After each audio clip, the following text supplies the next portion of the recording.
Hey guys, it is now time for our read aloud. Our read aloud today is about gorillas. No, it's about monkeys. Wait a minute. No, that was last week. It's about orangutan.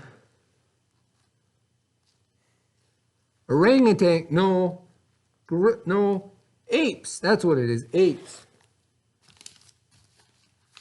No, immigrants. More immigrants. Whew. I have this gorilla head on my head. So today in our read aloud, we're going to read a little bit more about immigrants. Now, what is an immigrant again?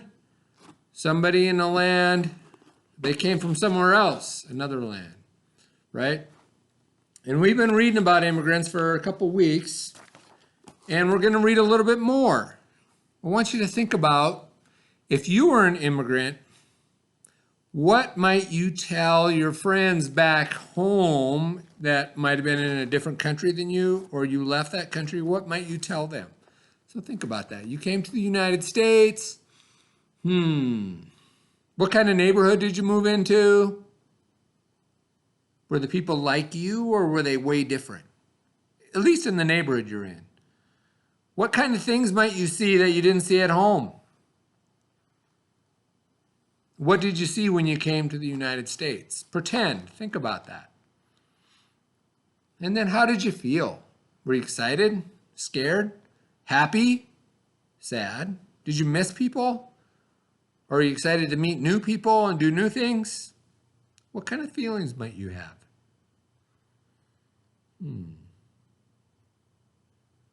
And if you had to find a job, I know we're only like 8 or 9 years old, but if we had to find a job, what kind of job do you think you would do? Remember, what was his name? The boy from China? Wen? Can't remember. He worked at a shop. What might your mom or your dad do if they came? Why did you come here? Those are some things to think about. So for our read aloud today, I have our words on the board. You like these big black hands? Can you read my palm? I bet this is the love line right here. This is the lifeline. No, this is the lifeline. This is the love line. I don't know. Okay, so descendants. Remember, we read about or learned about ancestors before, right? Our ancestors are the people that were here before us, like our great grandpa and grandma, or people who were there before us. Descendants is kind of what we are, okay? Or a descendant is kind of the opposite of ancestor, okay? If you just think about that. They're related to the earlier ancestors. Somebody's trying to call a gorilla. Okay, next. Famine. Famine. So a famine might be a great shortage of food. What causes a famine? Maybe a drought. Remember when we read about the Murphy family from Ireland? Okay, there was a potato famine, not enough potatoes, and so they came to the United States. Things like that. Famine might be a push factor to go to another land to start over because there's a famine going on. And then the word is mosaic. Mosaic, excuse me. Mosaic. Mosaic. I'm going to write it in regular manuscript here. It's hard to write with these big gorilla hands. M-O-S-A-I-C.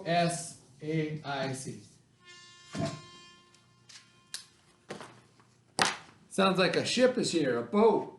So, mosaic.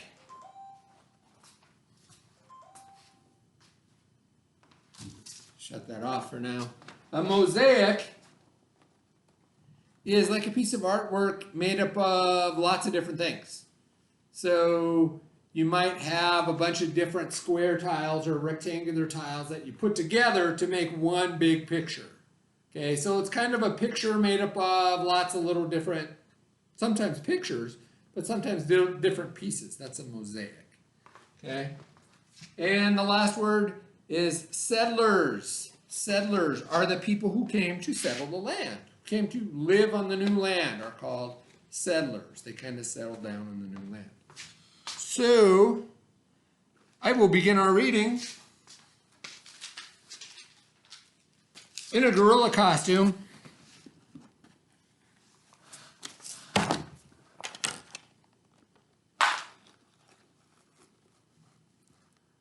Don't I look like a smart gorilla? Well, that's not going to work. I bet I look like a smart gorilla, though. Oh, don't want to smash my glasses. Okay, we're going to read a little bit more about some immigrants.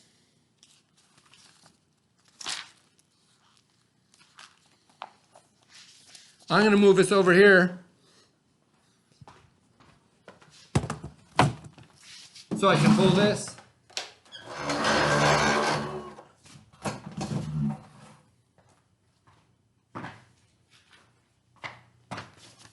And while I read, the coloring sheet is people holding hands around the world. I really like that because they're from different parts of the world. We're all from different parts of the world, but we're kind of all one. If you get back to our E pluribus unum, right? So here's a cool picture. I really liked it. That's why I picked it. All right, so time for our read aloud. See that? There we go.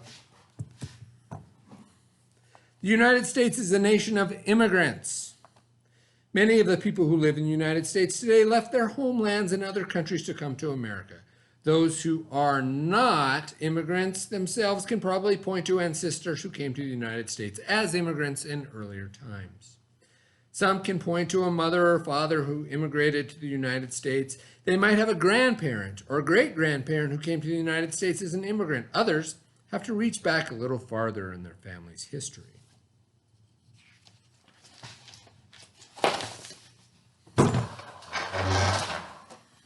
There we go, that's better. The people who have lived in North America the longest are the Native Americans. Their ancestors are the first known people to live in what is now called the United States. They made their way from Asia into North America thousands of years ago. The Native Americans spread out across North and South America. Today, many Native American descendants live all across the United States. There's that word, descendants. I can turn the page.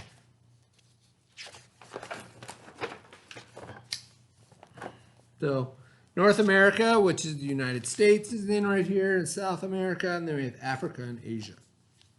For many years, the people of Europe, which is kind of over in this area,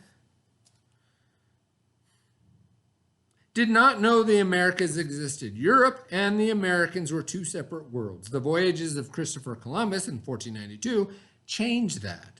After these voyages, Europeans began to settle in the Native American lands of North and South America. The earliest immigrants came from a handful of countries in Northern Europe. Many came from England and Scotland, but there were settlers from other countries as well. Some came from France and Spain. Others came from Germany and the Netherlands.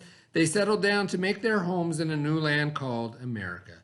Many of the early settlers who fought in the Revolutionary War could point to ancestors from one of these 6 countries.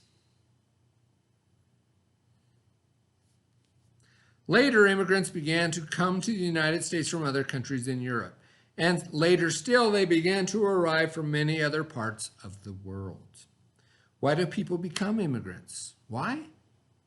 Why do they leave their countries where they were born? And why have so many been drawn to the United States? Usually there's something that pushes immigrants out of their homelands, and usually there's something that pulls them to the United States.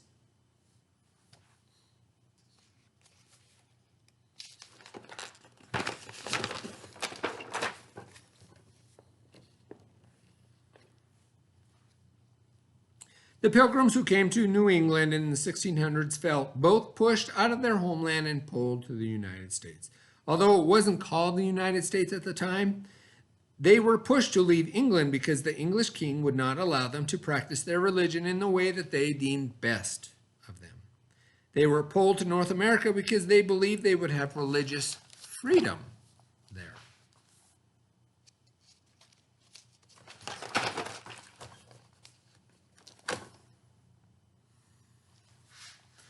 The Scottish people who came to America in the late 1700s also felt push and pull factors. Many of them were pushed off the land they farmed by the landowners who wanted to use the land to raise sheep. They were pulled to the American colonies because in America they could get farmland of their own. Well, that's what we talked about last week. Many of the Irish who came to the United States in the 1840s and 50s came because of a famine. Remember we talked about that, or a great shortage of food in Ireland. All across Ireland, potatoes went bad. They turned black and shriveled up. They were not good to eat, and many Irish starved. Many were pushed out of their homeland by the famine. The Irish heard that there were farms and jobs in the United States. These stories helped pull them to the United States.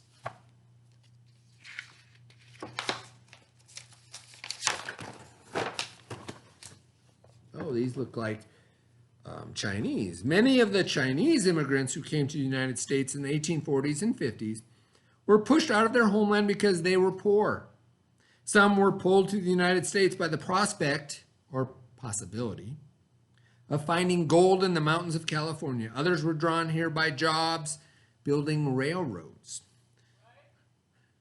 Most of these immigrants saw America as the land of opportunity. It was a place where separatists had the opportunity to practice their religion in their own way.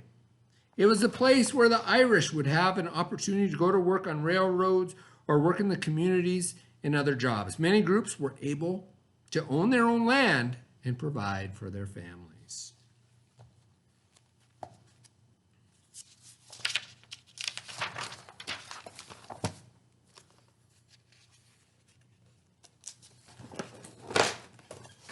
Oh my goodness. Today, immigrants continue to come to the United States from all over the world, from countries such as Mexico, China, India, the Philippines, the Dominican Republic, Ethiopia, and Russia. Over 1 million immigrants arrive each year from these and many other countries. There's about 3,000 or 4,000 people every day. This read aloud will last about 15 minutes. By the time it's finished, 30 or 40 people will have immigrated to the United States. 30 or 40 in the time that we read this. Today's immigrants no longer come to the United States through Ellis Island and Angel Island. Many immigrants today arrive by plane, though some come by boat, by car, or on foot. Many people leave their homelands because they are not able to live and work in safe, healthy conditions. Some people must leave their countries because of problems in the government or dangers of war. People all around the world continue to view the United States as a land of opportunity. They see the United States as a place where people can make a new start in life. They can get an education, find jobs and medical care, and create a new home for themselves and their families. They can contribute their skills and hard work to the communities in which they live. As in the past, new immigrants still face challenges or difficulties in their new country. Today's immigrants must still say goodbye to loved ones in their homelands and make new friends in the United States.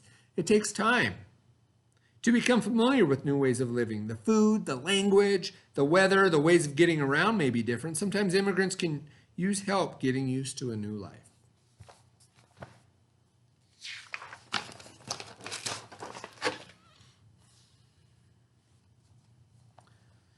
It is still common for immigrants to settle in cities. Many immigrants move to places where others from their homelands have settled and can help the newcomers find jobs and places to live.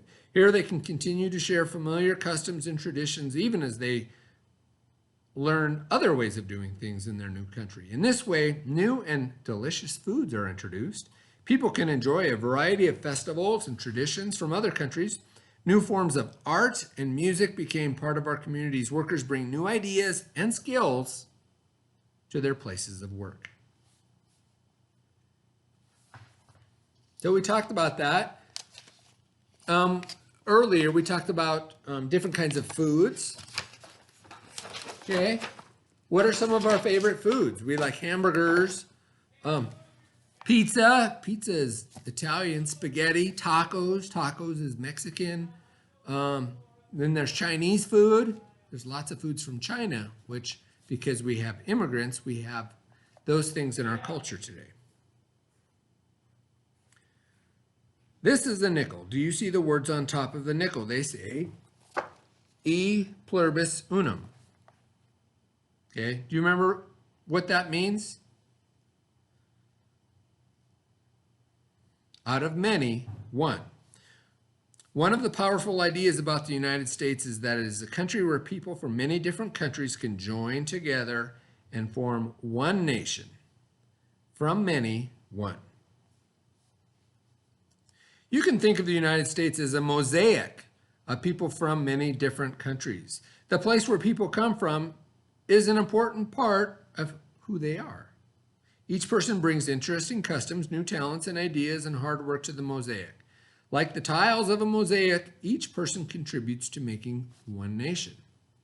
From many, one.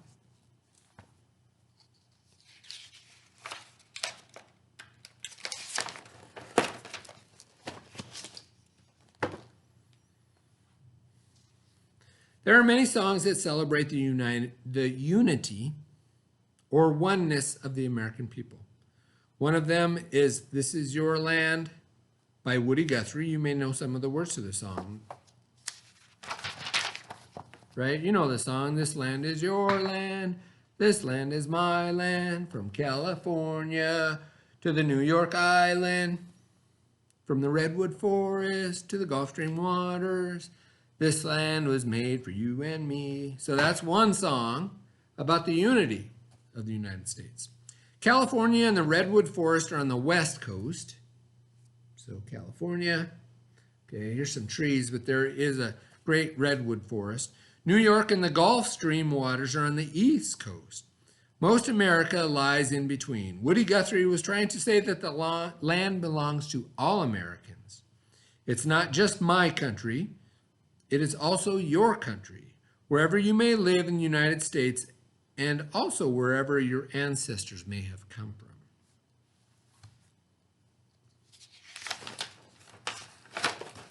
This might be a mosaic.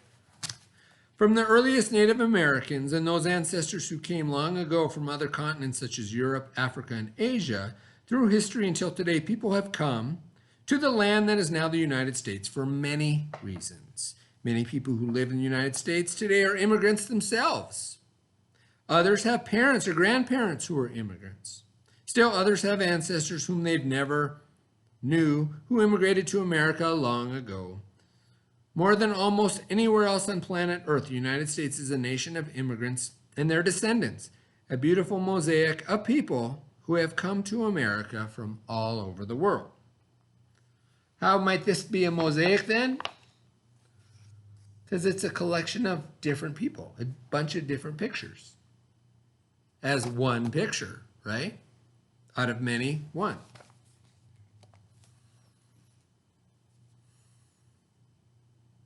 So, some of you have already told me kind of where the descendants of your families came from. I think we had a worksheet on that. Mine came from the European area, around like Croatia, and then Germany. So I kind of have that background myself. Some of us have descendants from Spain or Mexico. Some of us, it just depends. Germany is very common. Some of us might be Irish, have some Irish descent in them. I have a good friend. His name is Patrick Kennedy. Kennedy is an Irish name. And his mother's that was his dad's last name. His mom's last name was Kelly, so her descendants came from Ireland as well. He was very Irish. So he loved the Green Bay Packers because his family first came to that land from Ireland. So